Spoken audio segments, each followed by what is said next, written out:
Alors, en fait, on allait faire juste un atelier pratique je devais uniquement modérer, mais suite à quelques discussions dans la salle hier, j'ai repris quelques diapos que j'avais et je vais essayer de vous dire un petit peu ce qu'il en est. Mais en attendant qu'il me sorte, voilà, le diaporama, déjà il faut des notions très simples. Quand vous avez une désaturation, vous avez bien dit, on met l'oxygène et ça ne monte pas, c'est une cardiopathie, etc. Quelle est la différence entre cardiopathie et nouveau-né à terme qui a une détresse respiratoire? Il y a une facile. Le nouveau-né qui a un problème pulmonaire fait des tirages. La cardiopathie ne tire pas. Ça, c'est extrêmement important. La deuxième des choses, c'est que le prématuré, on ne l'a pas dit tout à l'heure, quand vous voyez, à part la saturation, regardez ce que son poumon, c'est une apnée. Vous pouvez mettre tout l'oxygène devant le nez, s'il est en apnée, ben, votre saturation restera basse. Et ça, c'est extrêmement important d'avoir cette notion, d'arriver à regarder. Nous sommes plus cliniciens ici au Maroc qu'ailleurs. Parce que tout est filmé, tout est fait de façon à voir. Et toutes les situations ne se ressemblent pas.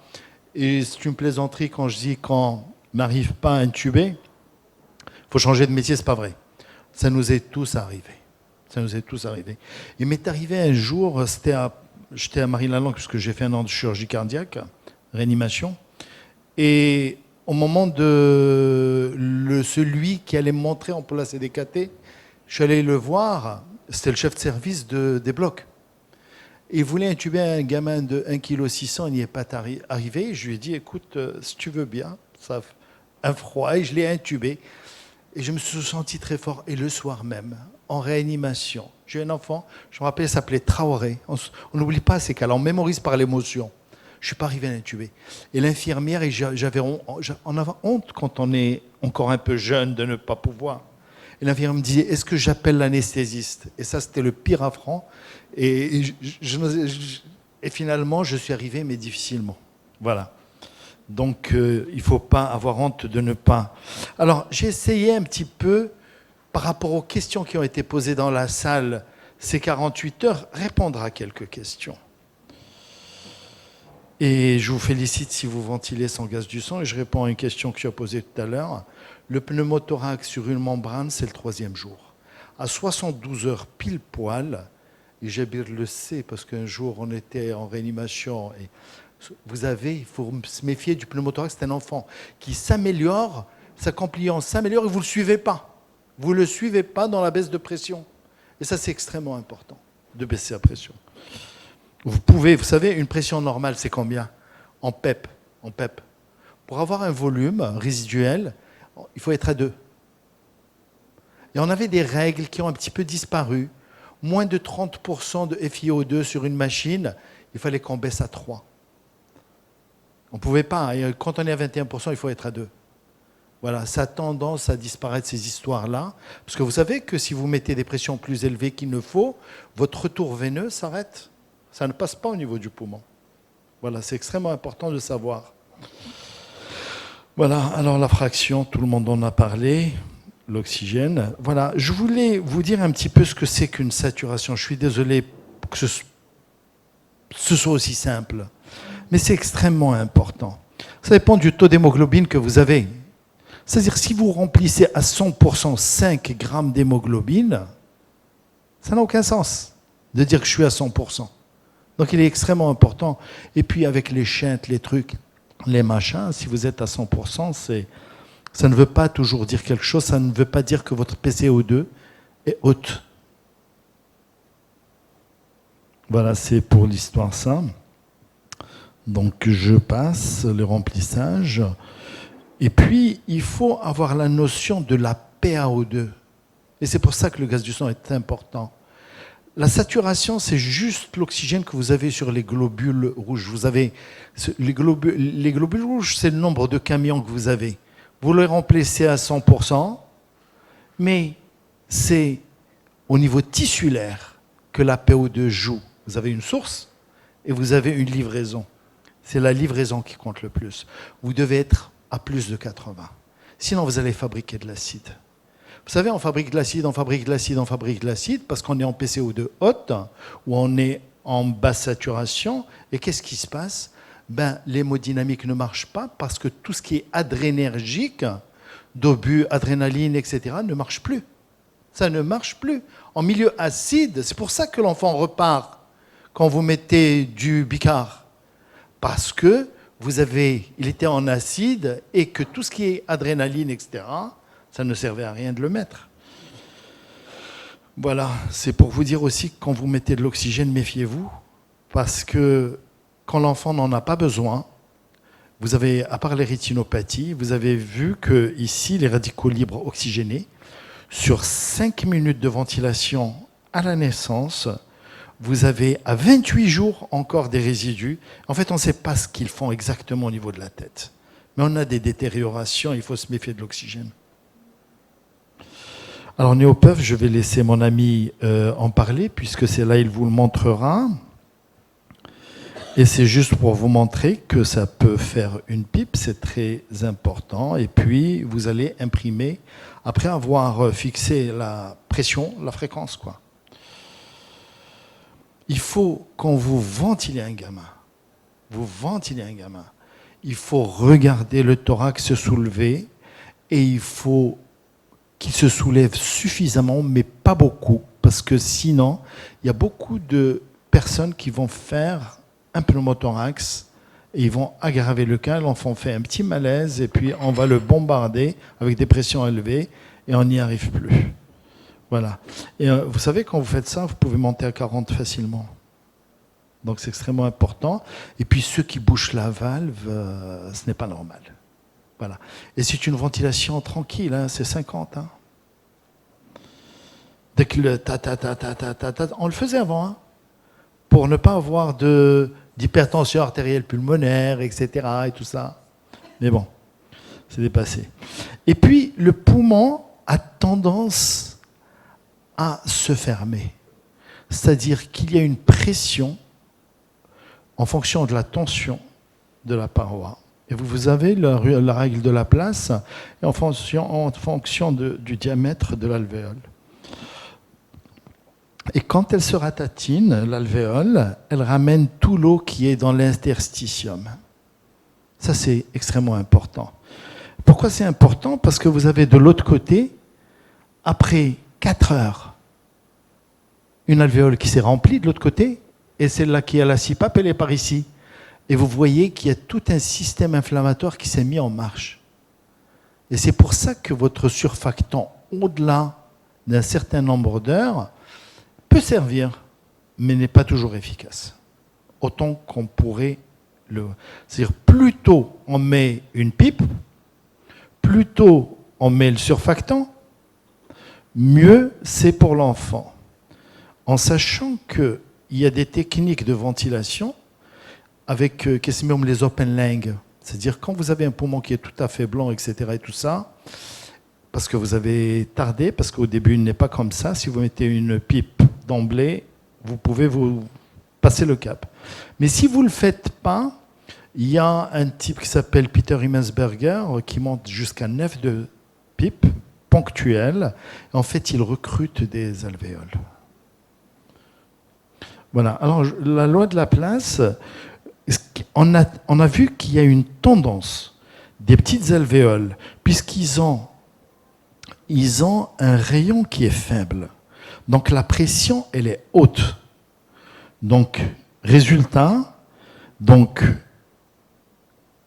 l'air ne va pas vers la petite parce que la pression est très haute, parce que le rayon est faible, et donc ça va, et ça aggrave les pressions, ça distance la distension de la grosse alvéole, et puis avec une fermeture de la petite alvéole qui se remplit d'eau en plus. On va le voir sur une autre diapo. Alors si vous mettez du surfactant, et on en a discuté hier, surfactant avec l'excellent exposé, vous voyez qu'on va baisser les tensions, et on va les baisser plus dans les petites alvéoles, parce que la surface qui va être touchée par le surfactant est plus faible et plus concentrée. C'est plus concentré dans les faible alvéole. On a mis autant de surfactants dans les deux, mais comme la surface, la concentration est plus importante, la tension baisse plus, donc ta pression baisse plus, et en plus, tu as un rayon qui est petit, donc ta pression baisse plus, et ce qui fait que l'air re-rentre dans les deux alvéoles de façon équitable et ça va s'équilibrer. Voilà, c'est la même chose. Et là, c'est une diapo qui montre que où que vous injectiez dans le poumon le surfactant, au bout de 50 secondes, il est partout. Il y a une diffusion, je le tourne à droite, je le tourne à gauche, etc. Il y a une diffusion exceptionnelle puisque vous voyez que les deux poumons, au bout de 50 secondes, c'est les mêmes. Et puis ça, c'est le protocole américain dont on avait parlé. Et vous voyez qu'il y a... Ça dépend, eux, ils ont fixé en fonction du terme. C'est-à-dire en 28-30 semaines, c'est une FiO2 au-dessus de 30, ils donnent du Curosurf. Avant, ils le faisaient... Mais ça date cette diapo, ça date. Donc ça peut avoir changé, mais au-delà de 40% et au-dessus de 32 semaines, ils mettent du Curosurf et ils en mettent beaucoup plus. Voilà, ça c'est les membranes hyalines, donc ces poumons qui se ferment au fur et à mesure, et il y a plusieurs grades. Voilà, alors que faire? La CPAP, elle permet de faire des pressions qui ouvrent le poumon et qui chassent et qui ne laissent pas ce qu'on a parlé, les sécrétions, fermer ce poumon et empêcher tout échange gazeux. Voilà, c'est la même chose. Après, la CPAP.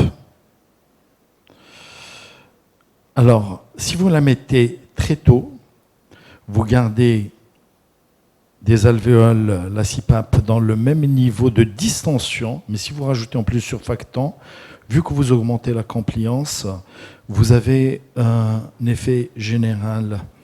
Voilà. Alors, les Allemands, parfois, ils n'utilisent même pas la CPAP comme ça, ils utilisent directement dans le mur, ils mettent 8 litres. Ils mettent 8 litres avec cette espèce d'objet qui est un objet fabuleux. Ça, c'est pour les gens qui n'ont pas beaucoup de... Et en fait, ils mettent cet appareil dans le nez parce qu'il génère le flux. Avec, ce qui est très important, un petit trou que vous voyez en bas, là, et qui évite les surpressions. Donc, vous n'avez pas de pneumothorax. Maintenant, on associe aussi ça aussi, c'est possible. Mais si vous n'avez pas, vous avez des possibilités de faire ça. Et en fait, vous mettez l'eau en fonction de la pipe que vous voulez. C'est-à-dire l'enfant va respirer contre un système. Et ça, on le fait avec ce qu'on appelle les prongs, c'est ça. Mais nous avons beaucoup de lésions au niveau des narines parce que le problème qui se pose, c'est que la surveillance, comme a dit mon ami, elle n'est pas suédoise. Et ça laisse à désirer. On ne peut même pas leur en vouloir parce que les pauvres, ils sont très mal payés aussi. Hein. Donc, c'est un... Voilà. Alors, il est préférable. Moi, j'utilise que les masques. Le masque donne suffisamment, effectivement, de pression. Ouais. Ouais.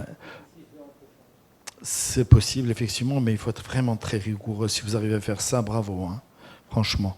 Et si vous ne faites rien, comme je vous ai montré que les alvéoles qui sont petites se ratatinent, après, même quand vous allez en ventilation assistée, ventilation mécanique contrôlée, c'est écrit là-bas, vous n'arrivez pas à ouvrir les tout petits qui se sont déjà collabés, qui sont pleins d'albumine, etc., où il y a un syndrome inflammatoire.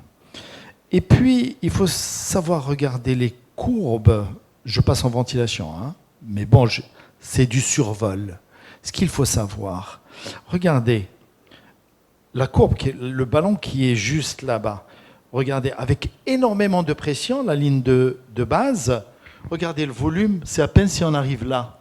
Et puis, au fur et à mesure que votre compliance s'améliore, vous avez la courbe qui se lève. Entre ça, vous avez une grosse compliance. Déjà, au coup d'œil, vous arrivez à savoir si votre compliance s'est améliorée. Et au fur et à mesure, vous êtes comme ça au début, et au fur et à mesure. Et quand vous arrivez à ça, il faut avoir peur du pneumothorax. Quelqu'un qui ventile bien n'a pas de pneumothorax. C'est un critère de très bonnes réanimations qui ventilent bien. Ils ont très peu de pneumothorax. Demandez à Mustafa, l'autre fois il m'a dit on n'a plus de pneumothorax. Je ne sais pas si c'est lui ou c'est l'équipe de Port-Royal. Ils m'ont dit on n'a plus de pneumothorax. Et en fait, on a des pneumothorax, Flaréa, etc. Mais parfois l'enfant fait un petit malaise et l'infirmière prend. Et maintenant, je vous jure que j'ai un mannequin. Et je les oblige, toutes les infirmières, à refaire, parce que le temps que le médecin arrive, elle va reventiler. Et je leur montre comment soulever le thorax, parce qu'ils le font de façon sauvage. Voilà. Alors il faut aussi savoir, c'est des petites lectures de courbes. Vous voyez là-bas au fond, le volume, le volotraumatisme. Le volotraumatisme, c'est-à-dire qu'on a mis une pression et on a un volume. Et vous voyez que là-bas, même si on augmente la pression, au bout d'un certain temps, le volume n'augmente pas. Et donc, ça ne sert à rien d'aller faire une pression plus élevée si vous êtes en bec comme ça, parce que ça ne sert à rien. Ça ne sert à rien et vous risquez le pneumothorax. Et puis, il y a quelques... Quand vous avez des fuites, vous pouvez avoir la courbe qui est cassée. Et puis, les gaz du sang sont importants. Vraiment, vous êtes des héros et les gamins, c'est des pauvres gamins. Si on n'arrive pas à mettre à leur portée des choses aussi importantes que ça, les gaz du sang normaux, c'est ça. C'est ça, en sachant que parfois, si vous avez un pH supérieur à 7,20, un pH supérieur à 7,20, vous pouvez aller à 55 de PCO2. 55. Si vous avez un pH supérieur à 7,20, vous pouvez tolérer, je dirais, une PCO2, ce qu'ils appellent les PCO, les capnies permissives. Permissives, voilà. Voilà, c'est important. Mais sur le même gaz du sang, nous avons les lactates. Vous savez, il y a deux choses qui n'ont rien à voir avec ce que... Mais on parle. Comme les lactates peuvent être un peu élevés au début, jusqu'à 4. Au-dessus de 6, ce n'est pas bon. Jusqu'à 4, les 3 premiers jours après l'accouchement. Hein. Voilà. Il faut savoir que la créatinine, durant les 5 premiers jours, peut être très élevée. Il ne faut pas s'acharner sur la créatinine. Voilà. Et puis que le premier iono, c'est celui de la maman. Donc, voilà. Et puis, par rapport à la question préférée de mon copain, combien vous mettez d'oxygène? Normalement, l'air, c'est 21%, mais si vous mettez 3 litres, vous rajoutez 4%. Et puis, par la suite, chaque litre, c'est 3%. Hein. Voilà. Donc, si vous êtes à 4 litres, vous êtes 4% par litre, 12, etc., 15, que vous rajoutez à 21. Ça vous donne une idée, parce que c'est important de savoir pourquoi l'FiO2 est importante. Ça vous permet de savoir dans quel sens vous évoluez. C'est très important. Si vous avez 100% et vous ne savez pas si ces 100% vous les avez avec 40% de FiO2 ou 60% de FiO2 ou plus, et vous mettez 100%, vous ne savez pas dans quel sens l'enfant évolue. Est-ce qu'il s'améliore, il va baisser à 30%, etc. Il faut le suivre. C'est extrêmement important d'avoir une notion de tendance. Et puis, il est extrêmement important de faire ce rapport, la PaO2 sur la FiO2. Et vous avez un tableau qui est là, qui vous montre qu'en faisant ce petit calcul, vous savez si c'est léger ce que vous avez ou si vous êtes dans une aggravation importante, modérée ou sévère. Donc le gaz du sang, avec juste ce calcul de FiO2, etc., vous permet, avec la PaO2, de vous donner une idée. Voilà, je ne vous parle pas de la PCO2 quand elle augmente, bien sûr. Le pH baisse, c'est juste le petit truc qui est en bas, là. Ah, c'est le bac. Voilà, je vais vous parler de la PCO2. La PCO2, deux choses. On en a parlé tout à l'heure. Vous savez, méfiez-vous des collapsus de reventilation. Un enfant qui était en train de ramer d'un seul coup, vous le corrigez. Méfiez-vous. Parfois, on met un peu de noradrénaline, même, ou des petits remplissages, parce que l'oreille droite ne suit pas. Il y a une hypertension artérielle pulmonaire qui s'installe par les baisses trop rapides de PCO2. Alors la tête, elle n'est pas compressible, ça vous le savez. Et vous avez trois choses. Vous avez le cerveau et le liquide céphalorachidien. Et normalement, la vascularisation du cerveau est comme ça. Donc vous avez du sang, liquide céphalorachidien et le cerveau en lui-même. Et quand vous êtes en vasodilatation, parce que votre CO2 est très élevé, votre CO2 est très élevé, vous êtes en vasodilatation majeure, donc vous êtes parfois en œdème cérébral. Ça, c'est extrêmement important. Vasodilatation cérébrale importante, et vous êtes comme ça, au lieu d'être comme la diapo que j'ai montrée. Et puis, donc, parce que le volume de sang qui arrive dans le cerveau est très important. Alors, a contrario, quand votre PCO2 basse, elle est extrêmement nocive. Quand vous êtes en dessous de 26 de PCO2, vous lésez la tête. 26 de PCO2. Et voilà, vous avez une vasoconstriction, même l'oxygène n'est pas bien délivré. Voilà, à cause du CO2 qui est trop bas, qui vasoconstricte. Et donc le volume sanguin qui arrive à la tête décroît. Et donc, ça baisse totalement. Et vous avez ça. Vous avez une vasoconstriction cérébrale, le cerveau ne circule plus. C'est-à-dire, l'enfant, il peut être bien, hein, mais vous avez des lésions cérébrales qui vont se faire. Et vous avez très constricté parce que votre PCO2 est très basse. Vous êtes à 20, 18. Et si ça baisse plus, vous êtes en ischémie cérébrale. Donc il n'est pas anodin de ventiler sans gaz. Vous devez absolument les obliger à vous donner des gaz du sang et ou à mettre les PCO2 cutanés. Je suis en train d'en acheter un parce que c'est extrêmement important de l'avoir. Ça vous permet de ventiler sans avoir peur, sans gaz du sang. C'est encore mieux. Voilà, j'ai terminé. Alors, ce gaz du sang, vous le voyez, je vous ai montré le normal, et vous voyez, il est tout à fait normal, tout est OK. Voilà, par contre, là, vous avez une PCO2 qui est élevée, que vous pouvez parfois tolérer parce que vous êtes 7,20 de pH. Voilà. Le pneumothorax, il en a parlé, mon copain, et puis... Voilà, je voudrais juste vous dire, quand vous faites une exsufflation, faites-la à 1 cm du mamelon, pas dans la ligne, alors bien 1 cm du mamelon. Ne touchez pas le mamelon. Si c'est une petite fille, le mamelon ne grandit plus. Vous allez avoir une asymétrie des seins de la femme, ou quand elle va grandir, qui est due à votre geste. Donc c'est extrêmement important de respecter ce mamelon. Et j'ai terminé... Voilà, la note d'espoir à la fin, et je vous remercie.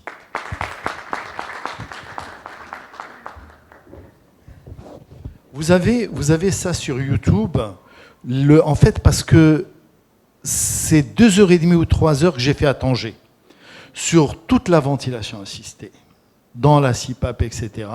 Vous pouvez y aller, il y a toutes les diapos, il y a tout. Vous avez des questions? La pratique, oui, dis-moi.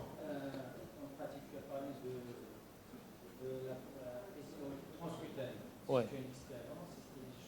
Alors, la PCO2 transcutanée, Moustapha va vous le dire, on l'utilisait il y a 30 ans. Le problème, c'était un problème de calibrage. Il faut un gaz spécial, et puis il faut changer. Mais maintenant, je suis en train d'acheter un, et je te transférerai, si tu veux, la documentation. C'est absolument obligatoire.